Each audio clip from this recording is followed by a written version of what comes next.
Far below them, in the city of New York, something like pandemonium was breaking out. A great round ball as big as a house had been sighted hovering high up in the sky over the very center of Manhattan, and the cry had gone up that it was an enormous bomb sent over by another country to blow the whole city to smithereens. Air raid sirens began wailing in every section. All radio and television programs were interrupted with announcements that the population must go down into their cellars immediately.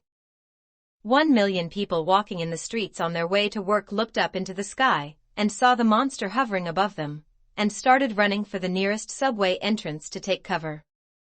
Generals grabbed hold of telephones and shouted orders to everyone they could think of. The mayor of New York called up the President of the United States down in Washington, D.C. to ask him for help, and the President, who at that moment was having breakfast in his pajamas, quickly pushed away his half-finished plate of sugar crisps and started pressing buttons right and left to summon his admirals and his generals.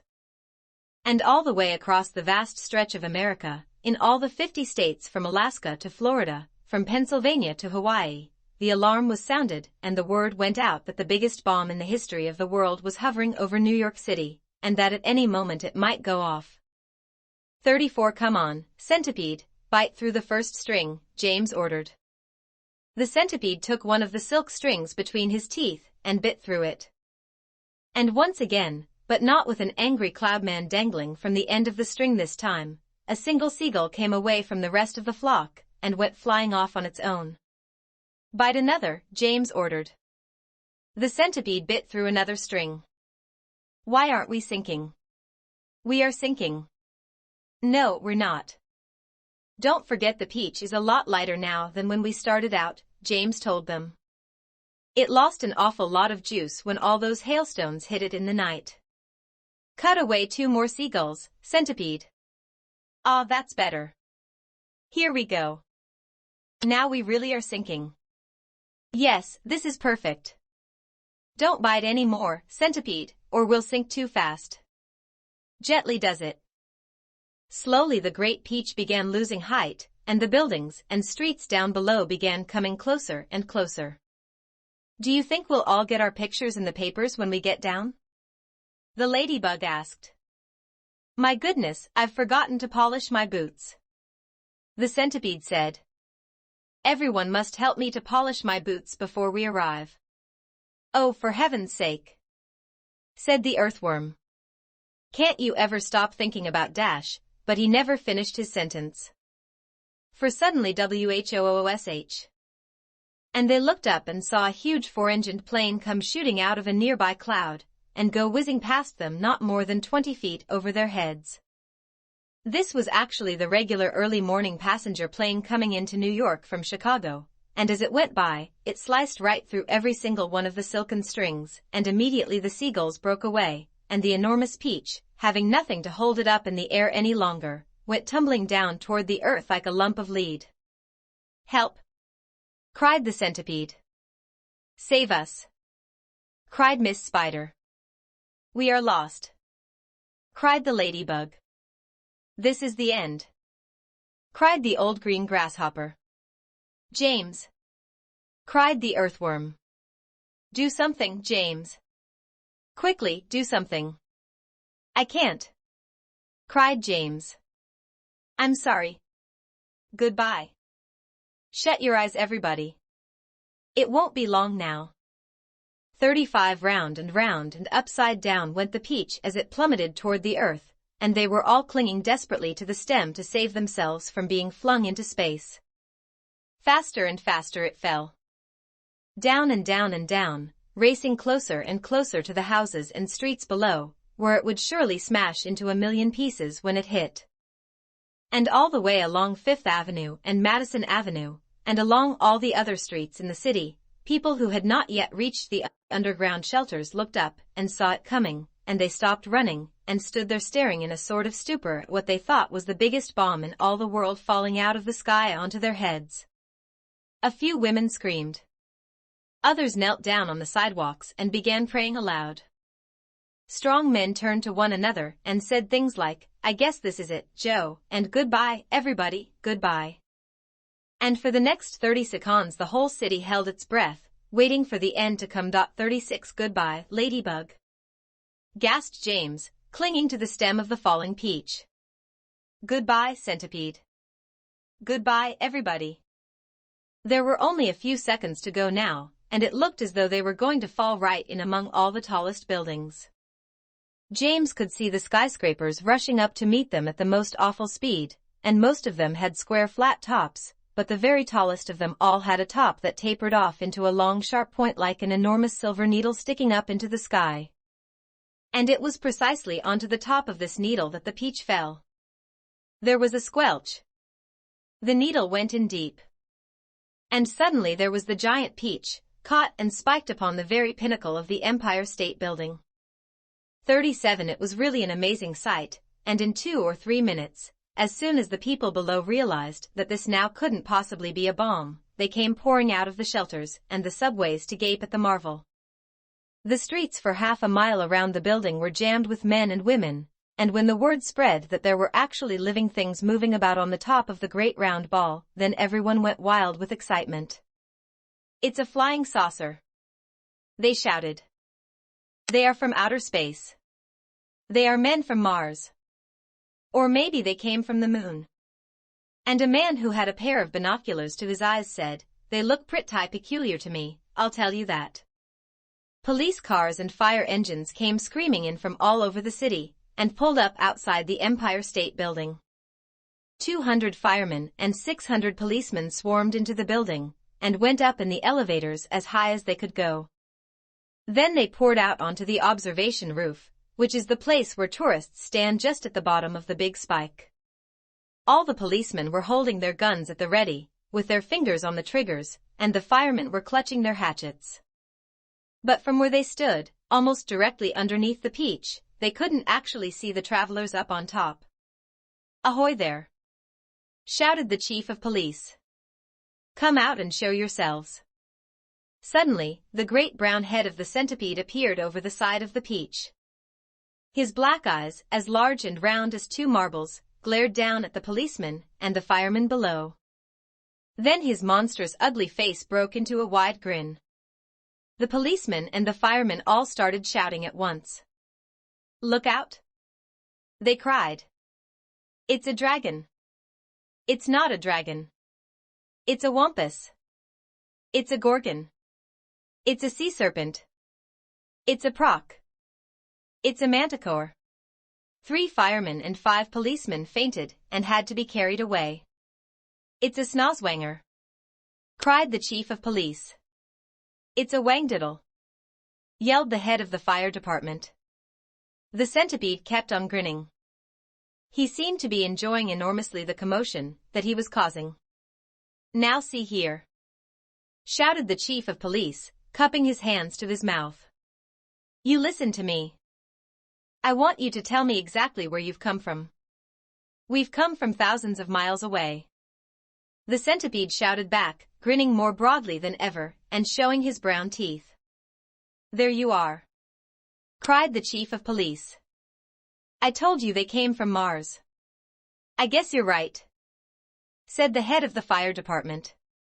At this point, the old green grasshopper poked his huge green head over the side of the peach, alongside the centipedes. 6 more big strong men fainted when they saw him. That one's an oink, screamed the head of the fire department. I just know it's an oink. Or a cockatrice, yelled the chief of police. Stand back, men. It may jump down on us any moment. What on earth are they talking about? The old green grasshopper said to the centipede. Search me, the centipede answered. But they seem to be in an awful stew about something. Then Miss Spider's large black murderous-looking head, which to a stranger was probably the most terrifying of all, appeared next to the grasshoppers. Snakes and ladders, yelled the head of the fire department. We are finished now. It's a giant scorpula. It's worse than that, cried the chief of police. It's a vermicious nid. Oh, just look at its vermicious gruesome face. Is that the kind that eats fully grown men for breakfast? The head of the fire department asked, going white as a sheet. I'm afraid it is, the chief of police answered. Oh, please, why doesn't someone help us to get down from here? Miss Spider called out. It's making me giddy. This could be a trick, said the head of the fire department. Don't anyone make a move until I say. They've probably got space guns, muttered the chief of police. But we've got to do something, the head of the fire department announced grimly. About 5 million people are standing down there on the streets watching us. Then why don't you put up a ladder?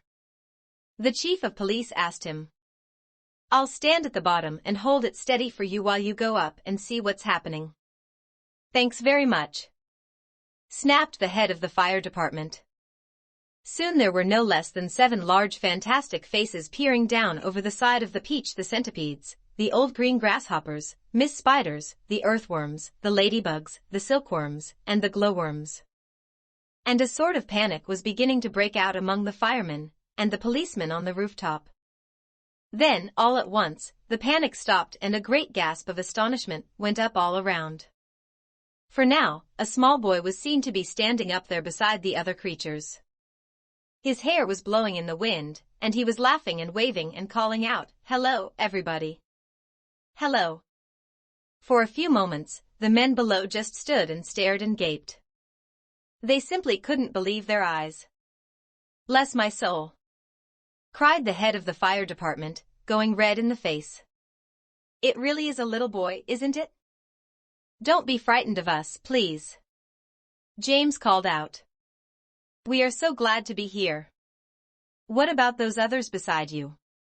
Shouted the chief of police. Are any of them dangerous? Of course they're not dangerous, James answered. They're the nicest creatures in the world. Allow me to introduce them to you one by one, and then I'm sure you will believe me. My friends, this is the centipede, and let me make it known he is so sweet and gentle that, although he's overgrown, the Queen of Spain, again and again, has summoned him by phone to babysit and sing and knit and be a chaperone when nurse is off and all the royal children are alone. Small wonder, said a fireman, they're no longer on the throne. The earthworm, on the other hand, said James, beginning to expand, is great for digging up the land and making old soils newer. Moreover, you should understand he would be absolutely grand for digging subway tunnels and for making you a sewer. The earthworm blushed and beamed with pride. Miss Spider clapped and cheered and cried, could any words be truer? And the grasshopper, ladies and gents, is a boon in millions and millions of ways. You have only to ask him to give you a tune, and he plays and he plays and he plays. As a toy for your children he's perfectly sweet, there's nothing so good in the shops, you've only to tickle the soles of his feet, and he hops and he hops and he hops. He can't be very fierce, exclaimed the head of all the cops. And now without excuse I'd like to introduce this charming glowworm, lover of simplicity. She is easy to install on your ceiling or your wall, and although this smacks a bit of eccentricity, it's really rather clever, for thereafter you will never have the slightest need for using electricity. At which, no less than 52 policemen cried, if this is true that creature'll get some fabulous publicity. And here we have Miss Spider with a mile of thread inside her, who has personally requested me to say that she's never met Miss Muffet on her charming little tuffet. If she had, she'd not have frightened her away. Should her looks sometimes alarm you, then I don't think it would harm you to repeat at least 100 times a day, I must never kill a spider, I must only help and guide her and invite her in the nursery to play. The police all nodded slightly, and the firemen smiled politely, and about a dozen people cried, hooray. And here's my darling ladybug, so beautiful, so kind, my greatest comfort since this trip began. She has 400 children, and she's left them all behind, but they're coming on the next Peach if they can. The cops cried, she's entrancing. All the firemen started dancing, and the crowds all started cheering to a man. And now, the silkworm, James went on, whose silk will bear comparison with all the greatest silks there are in Rome and Philadelphia. If you would search the whole world through from Paraguay to Timbuktu, I don't think you would find one bit of silk that could compare with it. Even the shops in Singapore don't have the stuff. And what is more, this silkworm had, I'll have you know, the honor, not so long ago, to spin and weave and sew and press the Queen of England's wedding dress. And she's already made and sent a waistcoat for your president. Well, good for her. The cops cried out, and all at once a mighty shout went up around the Empire State, let's get them down at once. Why wait? 5 minutes later, they were all safely down, and James was excitedly telling his story to a group of flabbergasted officials. And suddenly everyone who had come over on the Peach was a hero. They were all escorted to the steps of City Hall, where the mayor of New York made a speech of welcome. And while he was doing this, 100 steeplejacks, armed with ropes and ladders and pulleys, swarmed up to the top of the Empire State Building, and lifted the giant peach off the spike and lowered it to the ground. Then the mayor shouted, "We must now have a ticker-tape parade for our wonderful visitors." And so a procession was formed, and in the leading car, which was an enormous open limousine, sat James and all his friends. Next came the giant peach itself. Men with cranes and hooks had quickly hoisted it onto a very large truck, and there it now sat, looking just as huge and proud and brave as ever. There was, of course, a bit of a hole in the bottom of it, where the spike of the Empire State Building had gone in, but who cared about that, or indeed about the peach juice that was dripping out of it onto the street? Behind the peach, skidding about all over the place in the peach juice, came the mayor's limousine, and behind the mayor's limousine came about 20 other limousines carrying all the important people of the city. And the crowds went wild with excitement. They lined the streets and they leaned out of the windows of the skyscrapers, cheering and yelling and screaming and clapping and throwing out bits of white paper and ticker tape, and James and his friends stood up in their car and waved back at them as they went by. Then a rather curious thing happened. The procession was moving slowly along Fifth Avenue, when suddenly a little girl in a red dress ran out from the crowd and shouted, "Oh, James, James! Could I please have just a tiny taste of your marvelous peach?" "Help yourself," James shouted back. "Eat all you want. It won't keep forever anyway." No sooner had he said this than about 50 other children exploded out of the crowd and came running onto the street. "Can we have some too?" they cried. "Of course you can," James answered. "Everyone can have some." The children jumped up onto the truck and swarmed like ants all over the giant peach, eating and eating to their heart's content. And as the news of what was happening spread quickly from street to street, more and more boys and girls came running from all directions to join the feast. Soon, there was a trail of children a mile long chasing after the peach as it proceeded slowly up Fifth Avenue. Really, it was a fantastic sight. To some people it looked as though the Pied Piper of Hamelin had suddenly descended upon New York. And to James, who had never dreamed that there could be so many children as this in the world, it was the most marvelous thing that had ever happened. By the time the procession was over, the whole gigantic fruit had been completely eaten up, and only the big brown stone in the middle, licked clean and shiny by 10,000 eager little tongues, was left standing on the truck. 39 And thus the journey ended. But the travelers lived on. Every one of them became rich and successful in the new country. The centipede was made vice president in charge of sales of a high-class firm of boot and shoe manufacturers. The earthworm, with his lovely pink skin, was employed by a company that made women's face creams to speak commercials on television. The silkworm and Miss Spider, after they had both been taught to make nylon thread instead of silk, set up a factory together and made ropes for tightrope walkers. The glowworm became the light inside the torch on the Statue of Liberty, and thus saved a grateful city from having to pay a huge electricity bill every year. The old green grasshopper became a member of the New York Symphony Orchestra, where his playing was greatly admired. The ladybug, who had been haunted all her life by the fear that her house was on fire and her children all gone, married the head of the fire department and lived happily ever after. And as for the enormous peach stone, it was set up permanently in a place of honor in Central Park and became a famous monument. But it was not only a famous monument. It was also a famous house. And inside the famous house there lived a famous person, James Henry Trotter himself. And all you had to do any day of the week was to go and knock upon the door, and the door would always be open to you, and you would always be asked to come inside and see the famous room where James had first met his friends. And sometimes, if you were very lucky, you would find the old green grasshopper in there as well, resting peacefully in a chair before the fire, or perhaps it would be the ladybug who had dropped in for a cup of tea and a gossip, or the centipede to show off a new batch of particularly elegant boots that he had just acquired. Every day of the week, hundreds and hundreds of children from far and near came pouring into the city to see the marvelous peach stone in the park. And James Henry Trotter, who once, if you remember, had been the saddest and loneliest little boy that you could find, now had all the friends and playmates in the world.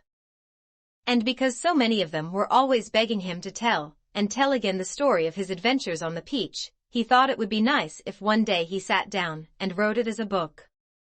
So he did. And that is what you have just finished reading.